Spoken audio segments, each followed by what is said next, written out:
A ver, dice la palabra de Dios, primera a Timoteo capítulo 2, primera carta a Timoteo capítulo 2. ¿La tienen? Gloria a Dios. Leamos la palabra de Dios. ¿Qué dice la escritura?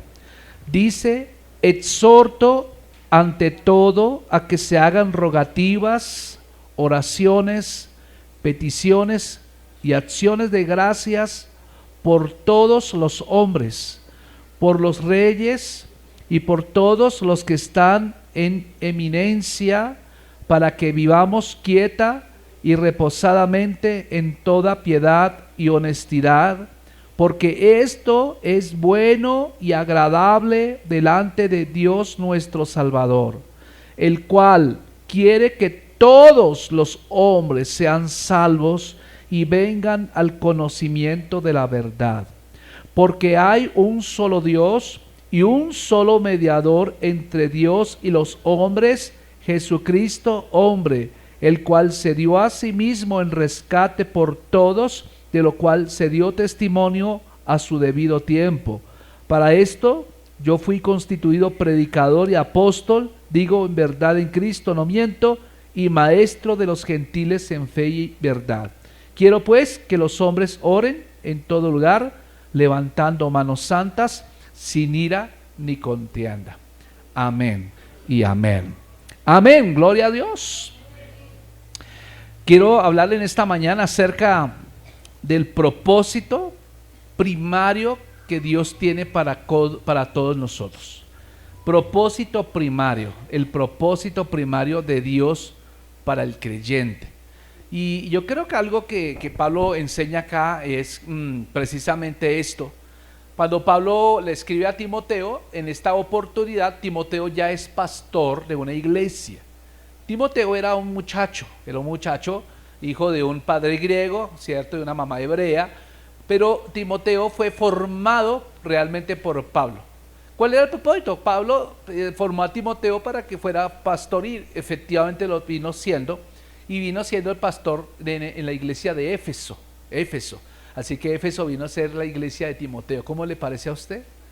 Pero fíjese, cuando usted lee la carta de Efesios, vamos a notar que la amistad o la relación que tenía Pablo con los efesios era una amistad muy cordial, era una amistad estupenda. Nunca escucharás un reproche en la carta a los efesios de parte de Pablo, porque Pablo le cantaba la tabla al que tenía que cantársela, ¿sí o no? Él era al pan y al vino. 2 más 2 igual 4. Así que era Pablo, ese es el tipo de Pablo que no se calla nada, un Pablo que le dice las cosas como son. A mí me gusta la gente así, que no se andan con tapujos, que no te dicen a ti, oye, me caes bien, pero por detrás están hablando mal de uno, sino no me gustó tal cosa y se las canta. Pues resulta que la iglesia de los Efesios, como era una iglesia tan afín con Pablo, de hecho los Efesios vienen a ser un ejemplo tremendo de amor hacia Pablo, y de una de las cartas que Pablo escribe a los Efesios, precisamente Pablo la originó desde la cárcel, cuando él estaba prisionero, se la escribe a los Efesios, y el tema es muy bonito. Pero fíjense que ante todo, Pablo le hace una recomendación a Timoteo acá, como pastor de Efeso. Es impresionante, ¿no? Una vez, no sé cuántos han escuchado de un predicador que existió en el siglo XIX, llamado Charles Spurgeon. Charles Spurgeon fue uno de los se le conoció como en el nombre del príncipe de los pastores. Y me gusta mucho leer la literatura de él, porque es un hombre que tiene mucho que aprenderle uno. Él relataba en uno de sus escritos la prioridad que todos los cristianos deberíamos tener cuando estamos orando. Por ejemplo, cuando damos a oración, ¿cierto? Pero lo principal que Charles Spurgeon tocaba era que lo que más debe caracterizar la oración de un creyente es orar por los que aún todavía no son salvos. Eso especialmente, ¿no? Me llamaba especialmente la atención eso. Ya Charles Spurgeon decía eso. Entonces, él decía así, decía palabras más, palabras menos, las noté acá, decía él en su escrito, decía: el ganador de almas debe ser un maestro del arte de la oración. O sea, una persona que quiera ganar personas para Cristo debe caracterizarse por ser un hombre que maneja muy bien la oración. Usted no puede traer almas a Dios si usted mismo no va a Dios. Tremendo. Usted no puede ganar almas para Dios si usted mismo no va a Dios. Usted debe tomar su hacha de guerrero y sus armas para la batalla, de la armadura de la sagrada comunicación con Cristo. Si está solas con Jesús, se le pegará su espíritu. ¡Wow! ¡Aleluya! Se encenderá con la llama que ardía en su pecho y consumía su vida. Llorará con las lágrimas que cayeron sobre Jerusalén cuando la vio perecer. Y si no puede hablar tan elocuentemente como él, aún así habrá en su hablar algo del mismo poder que en él emocionaba los corazones y despertaba las conciencias de los hombres. Mis queridos oyentes, dice Charles Spurgeon, especialmente ustedes, miembros de la iglesia, estoy siempre ansioso que ninguno de ustedes comience a dormirse sobre sus laureles y tome a la ligera los asuntos del reino de Dios. Hay algunos de ustedes, sean bendito Dios sea Dios, cuando los recuerdo que a tiempo y fuera de tiempo están ansiosos por ganar almas. Y ustedes son verdaderamente sabios, pero temo que hay otros cuyos manos son flojas, que están satisfechos dejándome predicar, pero que no predican, que no toman esos asientos y ocupan estas bancas, y espero que les vaya bien a la causa, pero eso es todo lo que saben hacer. Cierra comillas. ¿Cómo le parece? Charles Spurgeon decía eso, decía que la principal cosa que deberemos tener como cristianos es orar por los que no conocen a Cristo aún. Pregunta: ¿qué cristiano no ora por la salvación de amigos y seres queridos que no conocen al Señor? Un buen cristiano se conoce porque está preocupado, porque aquellas personas que dice amar, la mejor expresión de amor que uno puede darle a la gente es presentarle el Evangelio. Sin embargo, escuche esto, debemos tener una perspectiva más amplia que esa. La Biblia respalda la perspectiva que todos debemos orar por los que no conocen a Cristo aún. La Biblia, mi amado hermano, esta Biblia, bueno, la suya también, no importa. Esa Biblia, desde el Génesis hasta el Apocalipsis, el personaje central se llama Jesucristo. Desde el principio, usted leerá el Antiguo Testamento y dirá, pero pastor, el Antiguo Testamento no menciona por ninguna parte a Jesús. Pero eso no quiere decir, por tanto, que el tema central no sea Jesús, porque el Antiguo Testamento apunta al cumplimiento de la venida de Jesús, la cual ocurrió hace 2000 años en un pesebre en Belén, gloria a Dios, y apuntó también a que Cristo tendría que morir en una cruz como reemplazo o sustituto por todos nosotros, los que creemos en Él. Cristo ocupó el lugar que nosotros merecíamos ocupar. Cristo se hizo pobre para enriquecernos. Cristo llevó la enfermedad en su cuerpo para darnos salud y vida espiritual. Mi amado hermano, Él nos ha bendecido. Ese debe ser el tema principal de nosotros como cristianos. Ese debe ser el tema. O sea, la Biblia, mi amado hermano, ofrece varios ejemplos en donde nosotros como cristianos podríamos orar por aquellos que aún no son salvos. El tema principal debe ser hablarles de Cristo. El tema principal es decirle a la gente, amados, ustedes no pueden salvarse por sus propios medios. No podemos soslayar, no podemos dejar de lado la importancia de hablarles de Cristo a las personas, mi amado hermano. No sé cuál es el tema de conversación recurrente en tus conversaciones, perdóname la redundancia, pero a veces yo veo cristianos que hablamos de muchas cosas, hablamos de la política, hablamos de los deportes, hablamos de la novela, hablamos de la película, hablamos de Netflix, hablamos de muchos temas, y yo no quiero decir que esté mal hablar de esas cosas, pero el lenguaje que nos debe caracterizar a nosotros es hablar acerca de las maravillas de Dios. ¿Y cuántos saben que Dios está haciendo maravillas hoy? Yo felicito a que estas personas que pasaron hoy a testimoniar. Eso es lo que hace falta en nuestras iglesias, hermano, ¿cierto? Fíjense que algo interesante, la Biblia nos enseña, varios personajes bíblicos se preocuparon porque la gente conociera a Cristo, conociera a Dios. Si tú miras el Antiguo Testamento en el libro de los Números, capítulo 14, versículo 19, menciona así, dice, Moisés oró, perdona pues la iniquidad de este pueblo, según la grandeza de tu misericordia, como lo has perdonado desde Egipto hasta aquí.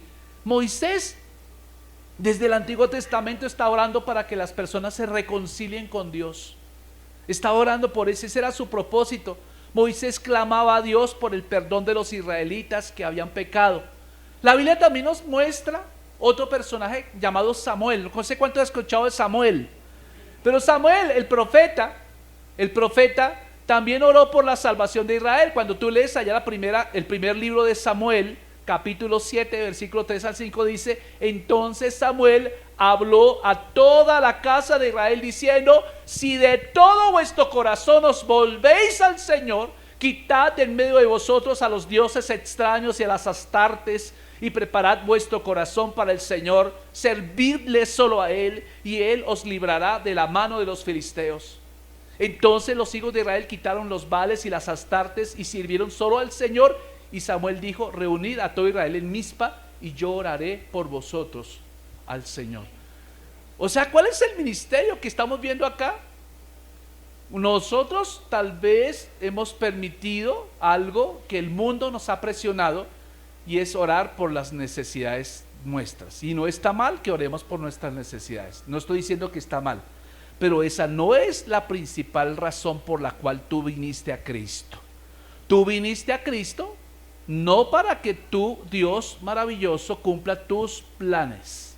Tú viniste a Cristo para tú cumplir los planes de Dios.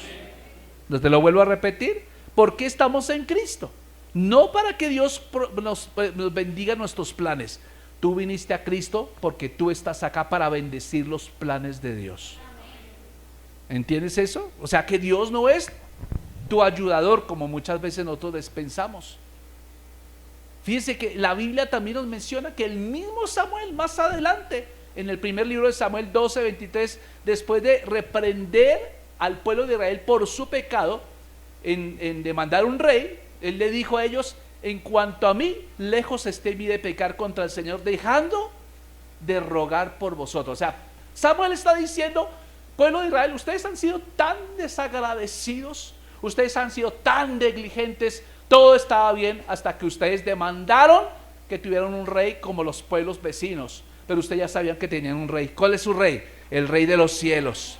Pero fíjense, les voy a dar gusto, el Dios les va a dar gusto, les va a dar un rey, pero aún a pesar de su desagradecimiento, yo rogaré por ustedes. Y luego dice: esté lejos de mí pecar contra el Señor, dejando de rogar por vosotros. Al contrario, os instruiré en el camino bueno y recto. Es interesante ver cómo Samuel nos da a entender ese corazón, que él no está orando para que el pueblo tuviera carros, él no está orando para que tuvieran camellos, él no estaba orando para que tuvieran buena comodidad, él está orando para que ellos tengan reconciliación con Dios. Y esta vemos allá. Ahora, en el Nuevo Testamento encontramos el testimonio de un hombre llamado Esteban. Esteban fue un diácono que fue elegido en Hechos capítulo 6, ¿cierto? Fue un diácono, pero Esteban, a pesar de que, digamos, estaba en ese cargo, que no era tan pomposo de pronto como ser apóstol, Dios, el Espíritu Santo, trabajó con él de una manera impresionante. Pero lo relata la Biblia, que cuando lo estaban matando a pedradas, porque a Esteban lo mataron a pedradas, él en ese momento oró, levantó sus manos al cielo, y es una oración que llegó a ser una oración por la salvación de sus verdugos. Mientras estaba Esteban muriendo a causa de las pedradas, lo estaban lapidando, él levantó sus ojos al cielo y dijo: Señor, Señor. Y mientras apedreaban, dice allá Hechos 7:59, decía: y apedreaban a Esteban mientras él invocaba diciendo: Señor Jesús, recibe mi espíritu. Y puesto de rodillas clamó a gran voz: Señor, no les tomes en cuenta este pecado. Y habiendo dicho esto, durmió. O sea, impresionante cuando personas le están haciendo daño a Esteban, en lugar de Esteban pedir para que Dios hiciera un juicio sobre esa gente, Esteban está diciendo: Señor, perdónalos, y ojalá que tengan la oportunidad de reconocerte a ti como Dios. Y eso me mueve a mí al piso. No sé a ustedes si le mueve a usted el piso, pero a mí me lo mueve tremendamente. Ahora, hay otro ejemplo en la Biblia, en el Nuevo Testamento, un hombre llamado Pablo. No sé cuántos han escuchado de Pablo. Pablo tenía un profundo deseo por la salvación de sus compañeros israelitas. ¿Sabe que había una frustración en el corazón de Pablo cuando él escribe la carta a los romanos? Una de sus frustraciones que la vemos a partir de Romanos capítulo 9 es precisamente que el pueblo de Israel fue el pueblo elegido por Dios y sin embargo fue el pueblo que negó a Cristo. Impresionante, ellos no reconocieron a Cristo hasta la fecha, hoy 2023, los judíos no reconocen a Cristo como el Mesías. No lo reconocen, ellos niegan que Cristo haya venido por primera vez, ellos niegan que Jesús haya nacido en un pesebre, ellos niegan que el que murió en la cruz haya sido el Mesías, ellos no veían ese Mesías así. Y esa es la profunda frustración que Pablo tenía. Y entonces la pregunta es, entonces de acuerdo a esto, ¿será que los israelitas no serán salvos?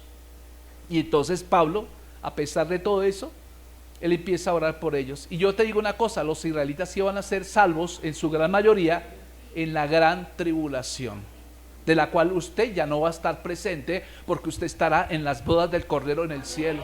Gloria a Dios. En la gran tribulación la gente se salvará no por gracia, sino se salvará por buenas obras. Ahí sí, el diablo estará detrás de todo mundo persiguiéndolo, haciéndole la vida imposible. Y por eso es tan importante que usted reciba a Cristo hoy. Porque en cualquier momento Cristo viene y se arrebata a la iglesia, entonces empieza el periodo de la gran tribulación acá donde el Satanás va a darse a conocer. Y ahí es donde usted va a encontrar la historia de la marca de la bestia, que nadie puede comprar y vender si no tiene la marca de la bestia. Eso se va a dar en cualquier momento. Entonces esto debe movernos a nosotros, hermanos queridos, acerca de la importancia de hablar de Cristo y de orar por los no salvos todavía. Por eso Pablo tenía ese profundo deseo porque sus compañeros israelitas fueran salvos. Por ejemplo, si usted lee Romanos 9, del versículo 1 al 4, él decía: digo la verdad en Cristo, no miento, mi conciencia da testimonio conmigo en el Espíritu Santo de que tengo una gran tristeza y un continuo dolor en el corazón, porque desearía yo mismo ser separado de Cristo por el bien de mis hermanos, los que son mis familiares, según la carne, ellos son israelitas. ¿Sabe? Hay una profunda tristeza. Yo no sé, yo le hago una pregunta a usted, hermano. ¿Usted siente tristeza porque su familia aún no ha sido salva? Pablo lo está expresando acá: y siento una tremenda tristeza, me siento con una dicha como incompleta, como una vaina agridulce. Y sabe, esa profunda preocupación se expresó inevitablemente en su costumbre de orar. Siempre que usted ve a Pablo orando, él está orando para que la gente sea salva. Vea usted Romanos 10, capítulo 10, versículo 1, cuando él dice: hermanos, el deseo de mi corazón y mi oración a Dios por Israel es para que se salven. Yo deseo que sean salvos. Yo no quiero ir al cielo si sé que mi mamá va a ir al infierno o mi hijo va a ir al infierno. Eso sería, no sé cómo te sentirías. Pero imagínate tú en el cielo, sabiendo en el cielo que tú estás en la gloria de Dios y un ser querido al que tanto tú dijiste que le amabas, no le predicaste, no le insististe, no hiciste un tiempo con Dios con él, no leíste las escrituras con él, y por nuestra negligencia esté condenado a la perdición eterna. No sé cómo tú te sentirías en ese caso. Si usted me preguntara a mí, ¿cómo se sentiría usted, pastor? Yo me sentiría terrible. Y esto debe ser, mi amado hermano, debe ser lo más importante que debe marcar tu vida en este momento, es salvar a todos los que tú puedas, mayormente a aquellos que tú dices que amas. Mayormente a esos que tú dices que amas. Entonces fíjese que la Biblia entonces expresa claramente lo apropiado, lo adecuado que es orar por los que aún no conocen a Cristo, los que no conocen al Señor. Por ejemplo, encontramos eso, aparte de esos de ejemplos que les acabo de mencionar, pues aquí en 1 Timoteo, como acabamos de leer este 1 Timoteo 2, usted va a encontrar que la expresión que Pablo le está diciendo a Timoteo es que ore por todos los hombres. Y cuando hablamos de hombres no está hablando del género masculino, está hablando del género humano. ¿Ok? Cuando se menciona hombres en la Biblia está mencionando hombres y mujeres. Aquí no tenemos el lenguaje inclusivo que nos quieren meter hasta por los poros. Hasta algunos pastores ya han adoptado ese lenguaje inclusivo. Buenos días a todos y a todas y a todes. Todos, se incluye a todos y todas. Yo no sé, ahora es una vaina tan harta escuchar a una persona que todos, todas y todes. No, esa es una tontería. Hermanos, el Señor ya incluyó aquí. El español es perfecto, hermano. El idioma castellano Entonces, qué tremendo, porque cuando uno mira este deseo de Pablo y cuando le está aconsejando a Timoteo, uno descubre, mi amado hermano, que parece que Éfeso, a pesar de que era una iglesia tan cercana al corazón de Pablo, estaba fallando en algunas cositas. Estaba fallando en algunas cositas y era necesario que Pablo le dijera a Timoteo: Timoteo, necesito que te pongas pila en Éfeso. Yo sé, ellos son mis amigos, yo los amo con todo mi corazón, pero es necesario que empiecen a enfocarse, a orar por todas las personas, especialmente por su salvación. Y entonces fíjense que confrontan un problema en la iglesia de Éfeso, ¿cierto? Y aquí Pablo lo que está diciendo es necesario que nos pongamos de acuerdo a orar por los que no conocen al Señor, y podemos concluir que esta oración en la iglesia de Éfeso había empezado bien, pero con el transcurrir del tiempo había bajado de intención. O sea, usted puede empezar bien su vida cristiana, usted puede venir al culto con una buena deseo, con una buena intención, usted disfruta los cultos, como la pastora decía, levanten las manos, siento algo poderoso, me tiemblan las piernas, pero pasa el tiempo y usted como que empieza a bajar el tono, y entonces ya no siente nada cuando viene a la iglesia. Usted lo que siente es sueño y jartera, y ese pastor sí que predicará, ay, quiero así acabar, ¿cierto? Si usted está pensando así, déjeme decirle que usted ya va mal, ya está empezando a ir mal. Y entonces los efesios parece que habían empezado bien, pero con el transcurrir del tiempo habían bajado el tono, la intensidad en ciertas cosas que no podemos nosotros bajar el tono. Y entonces, ya que el alcance del llamado del evangelio era universal o es universal, Pablo le muestra a Timoteo la necesidad de orar por toda la humanidad, y la meta de la iglesia, mis amados hermanos, como Israel antes de ella, es alcanzar al mundo con la verdad, ¿cierto?, de la salvación de Dios. Cuando tú miras la Biblia vas a notar que en los evangelios y en las cartas se muestra que Israel falló al ser la nación fiel por la cual Dios podía alcanzar el mundo, porque Dios eligió a Israel para ser la nación con el cual se haría conocer al mundo. Israel no creyó, Israel fue desobediente, mi amado hermano, y como Israel falló y fue desobediente, pues eligió el Señor a otro pueblo que se llama la iglesia. Ahora somos nosotros los llamados a llevar el evangelio. Eres tú, dígale al vecino, tú has sido llamado a llevar el evangelio. Y de pronto el otro dice: no, yo no, usted, porque usted tiene mejor elocuencia, usted sabe hablar mejor, usted es chistoso, usted tiene ambiente para hablar. ¿Y quién te dijo a ti que para llevar el evangelio se necesita ser de ambiente?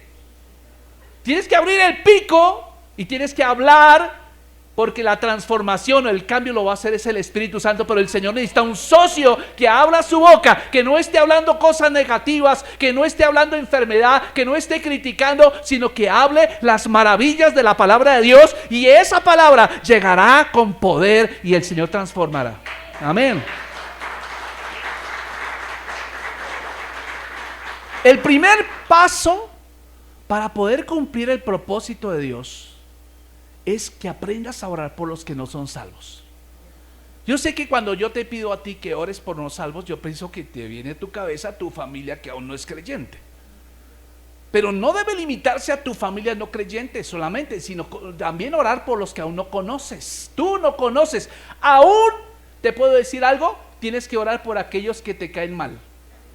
Piensa en una persona que te cae mal. Piensa en la persona que te cae mal, que te ha hecho mal, que ha hablado mal de ti, que ha hecho tu vida imposible, que te hace quedar mal donde quiera que tú vayas, que siempre se burla de ti, que siempre se menosprecia todo lo que tú haces. Esa persona necesita ser salva. Esa persona no es tu enemiga, esa persona es una persona necesitada, porque la tomó Satanás y ha sido un instrumento para atormentarte a ti. Pero esa persona no es el objetivo, porque la Biblia enseña que nuestra lucha no es contra carne ni sangre, sino contra principados, contra huestes de maldad, contra principados, con todo eso. Entonces, algo interesante, tenemos que cambiar nuestra manera de ver a la gente, ¿cierto? Y esto es lo que yo quisiera decirte. La función central de nosotros como iglesia, escuche esto, La función central de nosotros como iglesia aquí en la tierra es alcanzar a los que no conocen a Dios. Entonces tenemos que prepararnos para hablar de Cristo. Y no me digas que no, hermano. Ya basta de tanta excusa. Usted tiene que, su lenguaje tiene que cambiar al lenguaje de Dios. No se preocupe porque la gente cambie o no cambie. Usted tiene que abrir el pico. Abra el pico y hable las maravillas. Cuente su testimonio. ¿Quién era usted antes de Cristo? ¿Cierto que era una persona diferente? Y ahora después de Cristo, ¿cierto que es diferente? Tiene que hablar de Cristo. Escuchamos testimonios. Si no tiene testimonios propios, que yo sé que los tiene, hable lo que acabó de escuchar acá. Dejemos de buscar a Dios por un favor. Dejemos de buscar a Dios solo porque nos haga un milagrito. Busquemos a Dios para cumplir su voluntad aquí en la tierra, y todo lo demás vendrá por añadidura. Amén. Parece que los efesios estaban aflojando en su vida espiritual. Necesitamos orar es por la gente. Necesitamos orar por este país. ¿Cuántos saben que este país necesita oración? Vea todo lo que está pasando actualmente en el país. Ayer miré noticias, casi nunca miro noticias, y por fin miré noticias. Que el índice de homicidios se ha incrementado en Colombia, que el índice de hurtos se ha incrementado en Colombia, que ahora, bueno, no digo nada porque no quiero dañar susceptibilidades, ¿cierto? Pero van a premiar a los que hacen lo malo y van a grabar a los que trabajamos. Y el Señor, ¿en qué cabeza cabe eso, Señor? Y entonces yo digo, Señor, y empezamos como la tendencia a hablar mal, ¿cierto? Y no es hablar mal, es orar. Es orar. Usted tiene que orar. Y usted tiene que hablar de las cosas del Señor. Entonces, por eso, mi amado hermano, tenemos que aprender a entender por qué estás acá tú. Tú me dirás, pastor, pero yo no tengo la misma elocuencia, es que yo no sé cantar. ¿Quién te dijo que cantaras? Habla de las cosas que Dios está haciendo. Repite este sermón que estás escuchando. Si no sabes Biblia, mire, ve a YouTube, sintoniza el canal de la iglesia, y ahí, en este momento ya tenemos como 200 sermones, yo no sé, como 300 sermones allá, y puedes elegirlos por temas. Comparte la Biblia. Si no tienes dinero para ir a África a compartir el evangelio, entonces subvenciona las misiones. Ayuda a la iglesia para que pueda cumplir el llamado al cual Dios nos ha puesto. ¿Entiendes esto, lo que te estoy diciendo? Tenemos que ser más involucrativos, ¿cierto? Entonces, la naturaleza, ¿en qué consiste esa naturaleza de orar y de pedir por aquellos que no son salvos? Por eso, Pablo, cuando dice en primera, vea ya sea a primera Timoteo capítulo 2 versículo 1, dice: exhorto ante todo a que se hagan, ¿qué? Rogativas, oraciones, peticiones y acciones de gracias por todos los hombres. Fíjense qué interesante, porque Pablo está mencionando acá tres términos, ¿cierto? Que son prácticamente sinónimos. Usted notará que existe como entre ellos matices sutiles en el significado, pero se enriquecen el concepto de la oración. Por ejemplo, lo primero que encuentro ya dice: exhorto ante todo que se hagan rogativas. Esa palabra rogativas es equivalente a la palabra súplica. No sé si usted ha visto películas. ¿Alguien ha visto películas alguna vez en su vida? ¿Sabe qué es eso? Se ha visto que en esas películas de acción, yo miraba una película de, ¿cómo se llama? La vida es bella. No sé cuántos han visto la película La vida es bella. Es italiana, ganó un premio Oscar, pero hace mucho tiempo, ¿cierto? Y me acuerdo que cuando el nazi, uno de los nazis tenía un arma dispuesta a matar a un judío, el judío suplicaba: no me mate, no me mate, no me mate. Y entonces ahí entendí qué significa rogativa, súplica. Y esto, cuando hablamos de acerca de la oración, se refiere en un sentido de necesidad. Está diciendo: sí, necesito esto con suma urgencia, te suplico que me ayudes en esta situación. Y entonces, cuando tú suplicas a Dios, lo estás rogando: Señor, necesitamos con suma urgencia una respuesta al respecto, ¿cierto? ¿Y es para qué? Para que Dios lo provea. Eso se llama súplica. ¿Aló? ¿Cierto? Ahora, si tú lo pones en el ambiente de orar por otros, entonces ¿cómo sería nuestra oración? Sería: Señor, requerimos con suma urgencia que tú hagas un milagro para que dicha persona reciba el evangelio en su corazón. Pero lo hace con súplica. Eso no es una oración ahí, Señor, bendice los alimentos en el nombre de Jesús, ¿cierto? No, sino que está suplicando. Entonces fíjense el consejo que Pablo le está dando a Timoteo. Timoteo, necesito que la iglesia empiece a ser suplicante. Suplicante. Entonces fíjense que al ver la misma cantidad de gente, ¿cierto?, que no conoce al Señor, la enormidad de la necesidad nos debería impulsar a ponernos de rodillas y a suplicarle al Señor. Necesitamos que la gente conozca de Cristo. Necesitamos con suma urgencia, Señor, que nos des gracia. Danos gracia a nosotros. Una vez leía una historia sobre un hombre que fue un pastor puritano del siglo XVII, se llamaba Richard Baxter. Él decía en uno de sus escritos así, póngale cuidado porque él confrontó a la iglesia que se había dormido en los laureles, y él dijo una vez, oh, si ustedes tienen por dentro el corazón de los cristianos o de los hombres, dejen que se incline ansiosamente hacia sus pobres, ignorantes e impíos vecinos. En lugar de criticar tanto al vecino, vaya, predíquele. Apenas hay un paso entre ellos y la muerte y el infierno. Muchos cientos de enfermedades están esperando para atacarlos, y si mueren sin regenerarse, estarán perdidos para siempre. Usted hoy tiene un amigo, un vecino, usted lo ve, saludó, y al otro día ya vino la carroza fúnebre. Y lo mismo se dice en todo lado. Pero si yo ayer lo saludé, qué tan raro que se haya muerto. Pues hermano, la muerte es así. La muerte no avisa, en la muerte no te manda una carta, voy a llegar el próximo 25 de diciembre a las 12 de la noche a tu puerta, así que alístate. No, para morirse se necesita solamente estar, ¿qué? Vivo, hermano. Pero dice Richard Baxter, continúa diciendo, dice, y si mueren sin regenerarse estarán perdidos para siempre. Ustedes cristianos tienen corazones de piedra, que no pueden compadecerse de hombres en un estado como este. ¿Cómo es posible? Si no creen en la palabra de Dios y el peligro de los pecadores, ¿para qué son cristianos? ¿Para qué se hicieron cristianos si ustedes no van a hablar de Cristo? Si en verdad creen en la Biblia, ¿por qué no se mueven a ayudar a los demás? ¿No les interesa quien está condenado para que sean salvos? Si es así, tienen causa suficiente para compadecerse a sí mismos, ya que es un estado de ánimo que no concuerda absolutamente con la gracia.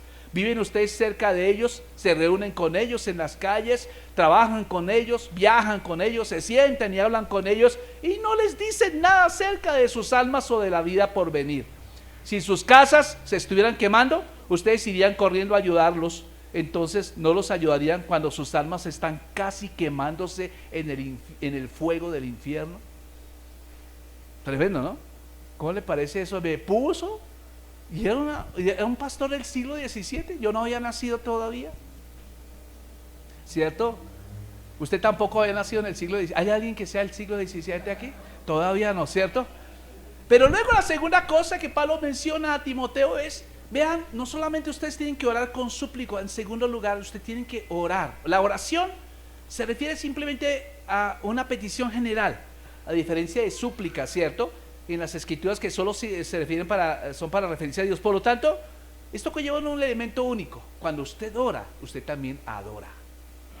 Usted dice, Señor, te suplico, pero yo sé que tú puedes hacerlo. Y es reverencia, mamá, ¿no? Porque la salvación de los pecadores hace que le den gloria a Él. O sea que la palabra griega, que se traduce para intercesiones, porque esa la otra palabra viene de la raíz que significa juntarse con alguien. Ve, hay tanta gente que no sabe orar, y usted sí sabe orar. ¿Qué estamos haciendo para juntarnos con esas personas para orar?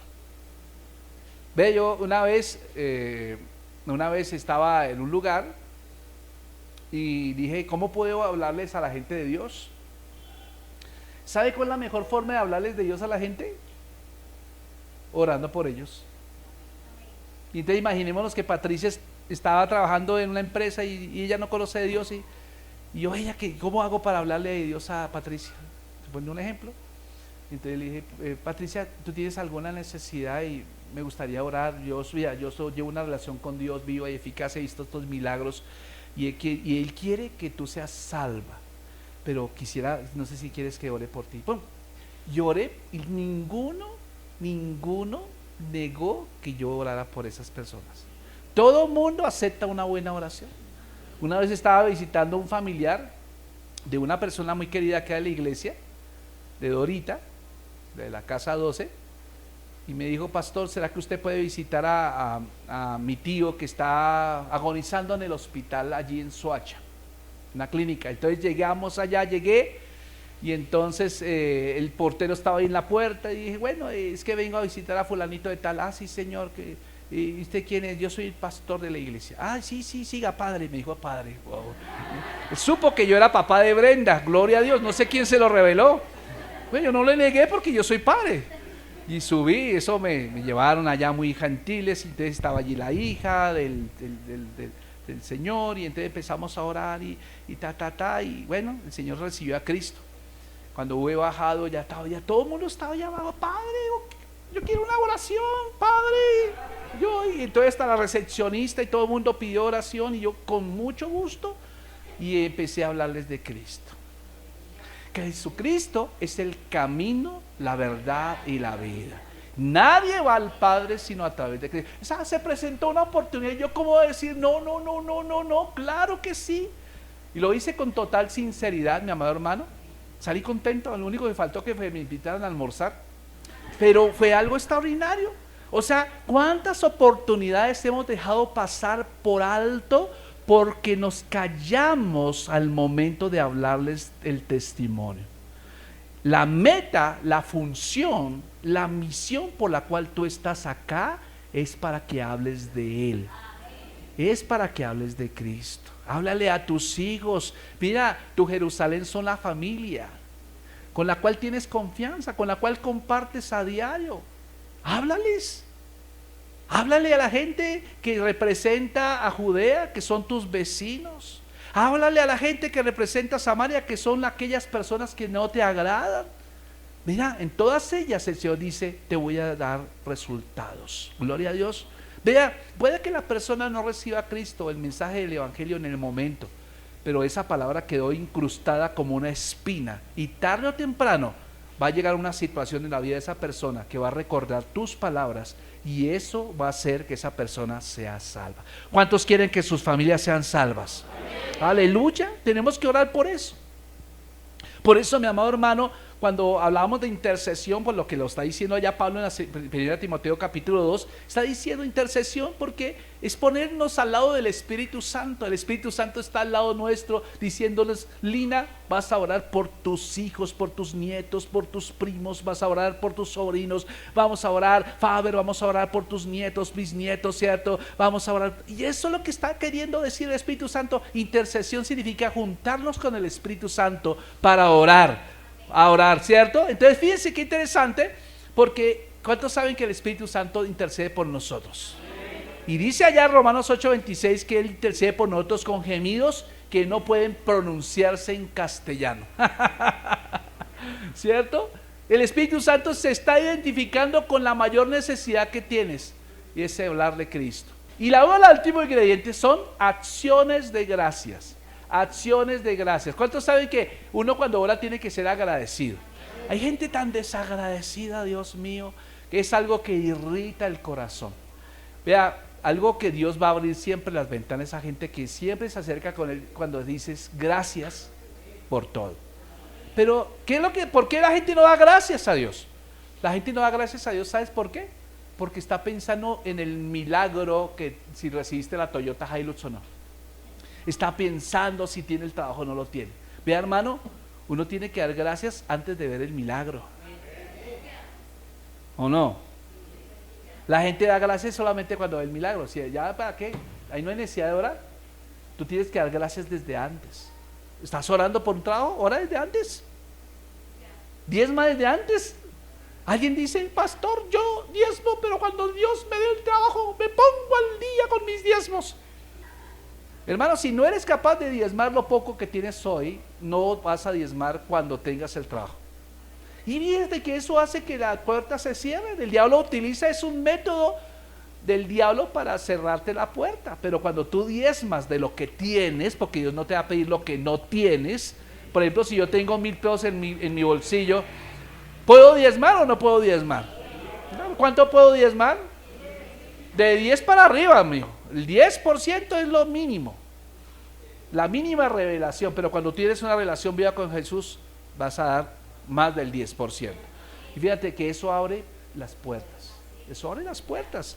Entonces no es polvitos mágicos, ¿cierto?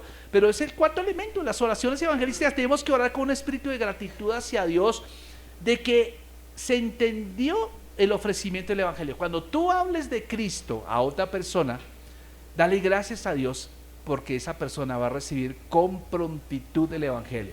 Y después de que le hayas dado tu testimonio, ve aparte y dice: Señor, gracias porque pude hablar, ahora tú haces el resto del trabajo. Gloria a Dios. Vas a darte cuenta de los resultados que vienen como consecuencia de ello. Amén. Así que esos 4 matices nos van a ayudar a enriquecer nuestra oración. Por eso vuelvo y repito, vamos a leer otra vez 1 Timoteo capítulo 2, dice: exhorto ante todo a que se hagan ¿qué? Rogativas, o sea, que son súplicas. ¿Qué más?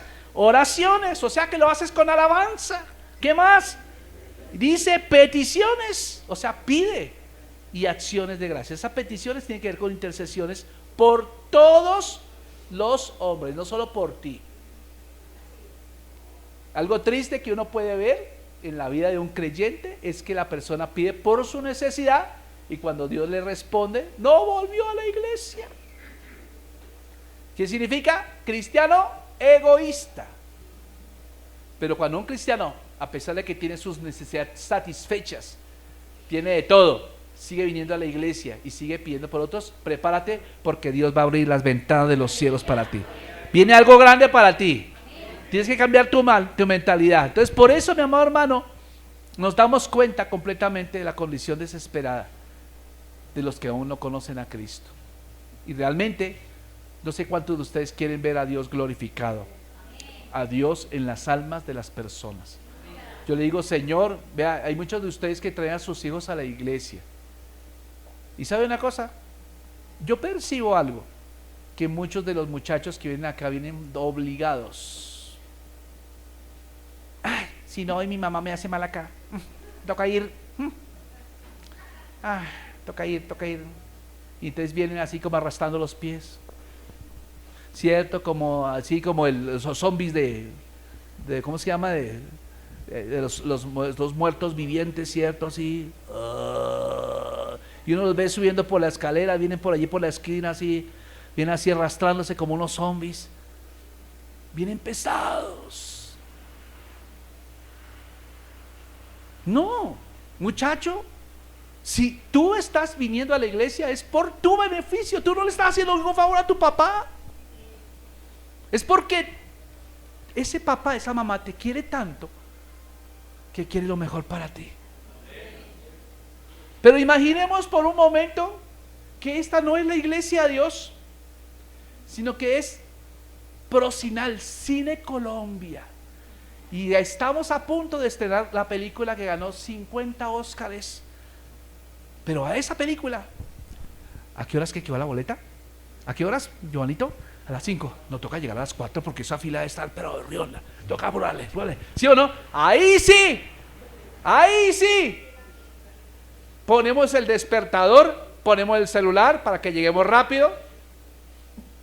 Pero cuando estamos hablando de Dios, Dios no es lo más importante. Entonces, fíjense que tenemos que ofrecer oración por las personas que vengan con ánimo. Usted tiene que ser el primero que viene con ánimo. Debe venir dispuesto a adorar al Señor. Si usted lo hace, prepárese, porque Dios tiene algo grande para su vida. Amén. Ponte de pie, vamos a dar gracias a Dios.